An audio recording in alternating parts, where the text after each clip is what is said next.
Iginiit ng Defense Department na hindi suhol ang base pay increase para sa military and uniformed personnel. Yan ang ulat ni Patrick De Jesus. Bumisita si Pangulong Ferdinand R. Marcos Jr. sa Eastern Mindanao Command sa Campanacan, Davao City kasama si AFP Chief of Staff General Romeo Browner Jr. Sa situation briefing, iniulat sa Commander-in-Chief ang operasyon laban sa insurgency, maritime patrol at disaster response sa rehiyon. Nagkaroon din ng salo-salo ang Pangulo sa mga tropa ng East Mincom at tiniyak niya ang pagpapalakas sa kagamitan at kapabilidad ng militar. Kasama na rito ang pagtaas ng base pay ng military and uniformed personnel na kanyang inaprubahan kamakailan. Giit naman ng palasyo, hindi dapat gawing politika ang ibinibigay na suporta ng Pangulo sa mga sundalo.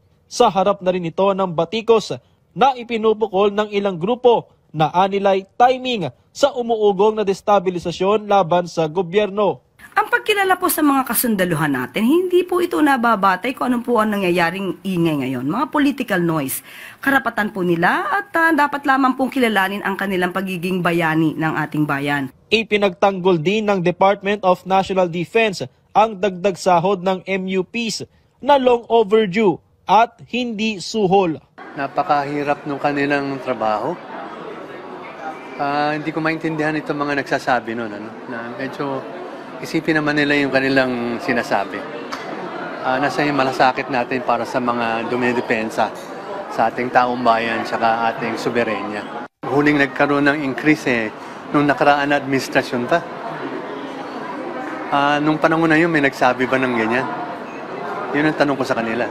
Alinsunod sa executive order ng Pangulo, nirerepaso na ang implementasyon ng 15% base pay increase na hatiin sa 3 tranches simula 2026. The President has already triggered it with an order to create a technical working group. May tugon naman ang Malacanang sa mga nananawagan ng aumento sa sahod ng mga ordinaryong manggagawa. Meron po tayo sa tripartite board, meron po increase.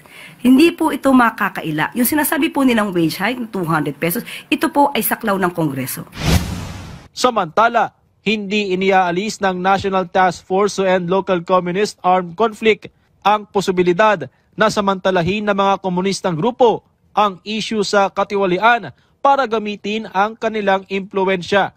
Bagamat makatwiran ang mga protesta kontra korupsyon, sinabi ng NTF-ELCAC na dapat suriing maigi ang motibo ng ilan. They will try to capitalize on these valid issues to radicalize some of us. So we just have to be very vigilant also against this without, of course, us discouraging people from supporting yung mga calls to get rid of corruption in the government. Sa pagtataya ng NTF-ELCAC, humina pa sa 700 ng miyembro ng New People's Army na minsang umabot ang peak noon sa 25,000 miyembro.